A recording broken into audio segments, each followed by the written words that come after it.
Welcome back to The Real Happy Place.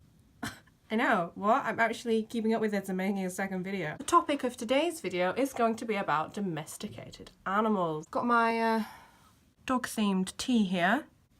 I don't really know the facts and figures on this topic, but I know that when us vegans like to talk about ethical animal welfare and so on and so on and so on and literally never ends, we don't really talk about cats and dogs, and I think that's because we've got this opinion that cats and dogs are very well taken care of and nobody really needs to worry about cats and dogs. So it would appear in my last video that I'm not dissimilar to that of like a militant neo-vegan feminist type. I mean, I'm on the way there, but I'm not quite there yet. I'm still like rational. I can still have rational conversations about animals. And also, we didn't make it to hair today. Showered, a little bit of makeup. The jewellery made it onto the body, but the hair is just wet. Today we're having wet hair. It's Sunday, not a beauty channel. So the main question of the video is, if vegans get their way, if all this activism stops going unnoticed, farmers stop farming, the torture stops, everything that vegans stand for, environmental issues, the scientific studies done on health, if all that finally, it's on the rise. Vegan was the wave of 2018 and that wave is just like crashing through into 2019. But, and this is a big but, what is going to happen to the domesticated animals? So it's something that I hadn't considered. I like to care about the cows and the horses and the little sheep and the lambs, and I care about dogs and cats as well, but they eat meat. Cats eat meat. Dogs eat meat. Bearing in mind, dogs are scavengers, so dogs can eat vegan, vegetarian diets.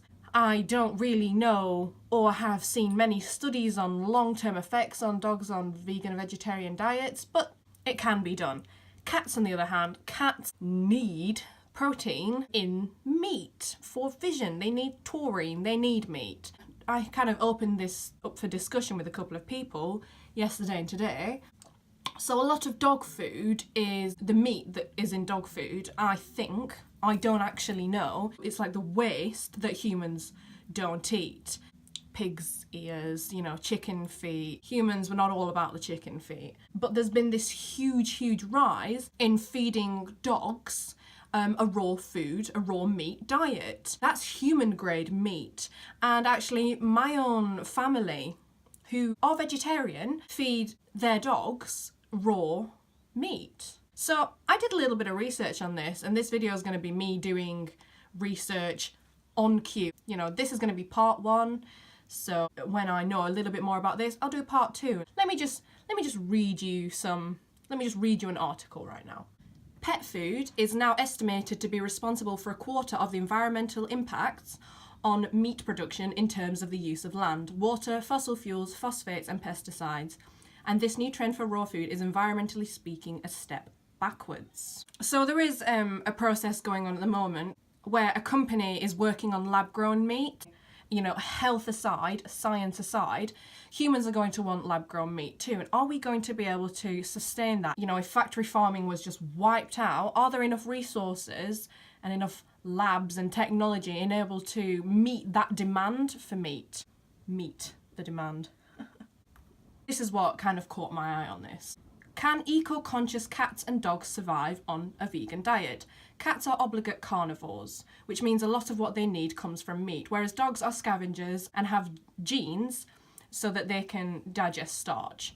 Theoretically, you can feed a dog a vegetarian diet, but it's not something you do lightly, and you definitely need to do it with a nutritionist.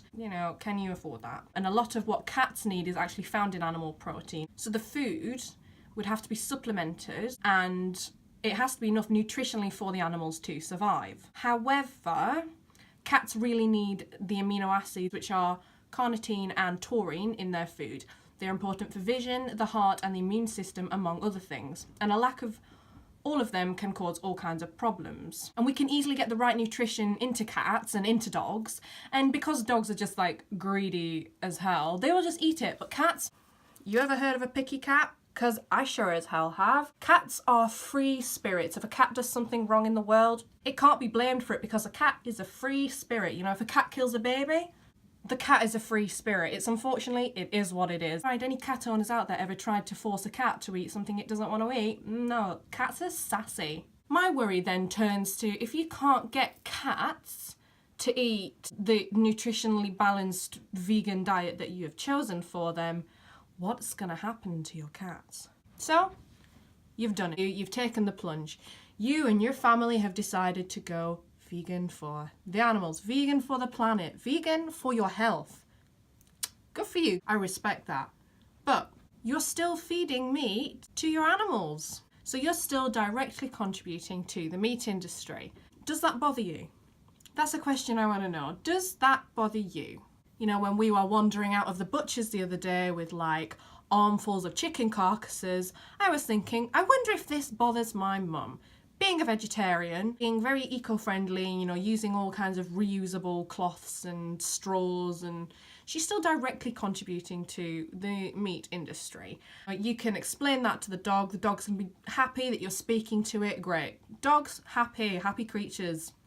Cats, now, you can either turn round to your 12-year-old domesticated cat that spent 90% of its life on the sofa and say, you can live on mice and rats. Go be yourself, go be feral, or live as you are supposed to live, Fluffy. Now, trying to explain to Fluffy the cat that you're going vegan and you're no longer going to be contributing to the meat and dairy industry by purchasing meat for Fluffy, it now has two choices. It can go vegan or it can go and hunt. Just done a bit of research.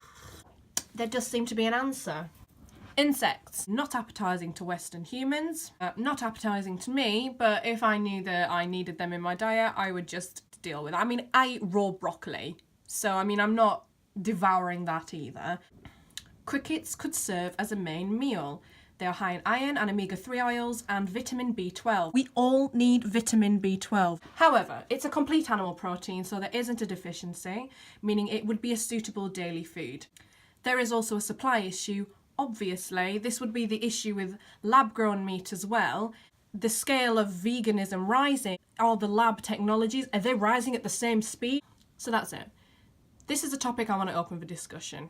Number one, if you're living a vegan, plant-based diet and you are still purchasing meat for your pets, do you consider yourself as still contributing to the agro-business? Do you consider that when you buy it?